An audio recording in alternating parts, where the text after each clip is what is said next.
So guys, you know pretty much everything about the UN right now. If you followed the course since the beginning, all those videos are in the description below. Now we're going to talk about the process of your application. I'm going to go over that quickly because you somewhat have a little idea. We already brush up against that and we discussed that at length in other slides, but I just want to give you a quick recap before we jump into the testing.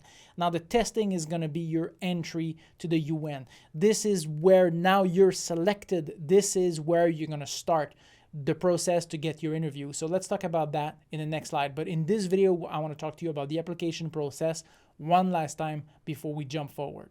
So first of all, what you're going to do, you're going to search for the job. So you're going to search basically the level, you're going to search the type of contract, you're going to search the duty station, and then after that, what you're going to do, you submit your application. The application is going to be sorted automatically and then manually by somebody. Okay, so this is going to be automated. You may expect to receive an email, okay, that's going to say that your application was received. But from there, that might be the last email you'll ever receive from that organization, okay? They don't, when you're rejected by the computer, they're not sending you an email saying, sorry, your computer rejected you. Generally, they don't bother, okay? After you receive the test or after you do the interview, yes. Okay, if you're selected, yes, they're going to communicate with you to tell you if you fail, but not at this point. It's too early. Now, it can take weeks for you to get your positive. Okay, so if it's negative, like we just mentioned, you're not going to hear anything. If it's positive, you, will be emailed and they're going to say, okay, are you still interested? Are you ready to pass a test in order to be able to apply for this post and get it? Now, this can take weeks, okay, once you get that.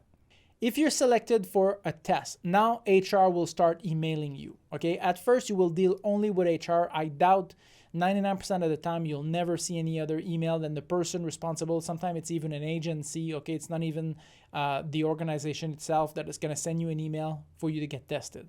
They're going to make sure, okay, that you receive that email, you're going to reply, try to be very prompt in your email, okay? That's for sure. And always thank them afterward, okay? It's very important here. So they're going to test your connection. They're going to make sure everything works. Then after that, if you have a good score, then they're going to reply to you. But even then, when you finish the course, send them an email, say, I completed the course, thank you, the test, thank you very much for your time, blah, blah, blah. Thank you after the connection. Yes, the connection worked. Thank you very much for whatever. Then we're going to go with the test. Don't worry about it. I'm going to talk to you at length on how to prepare for the test and how to pass it.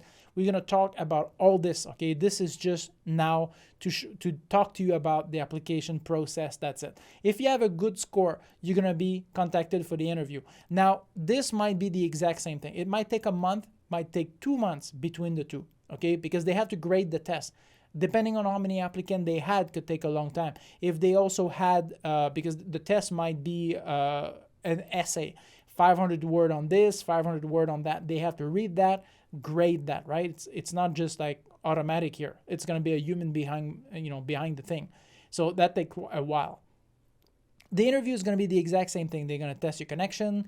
Now here I recommend, and we're going to talk about that at length, but I recommend that you take the first day of the interview. There are two reasons. First of all, the UN has to be fast because they are audited.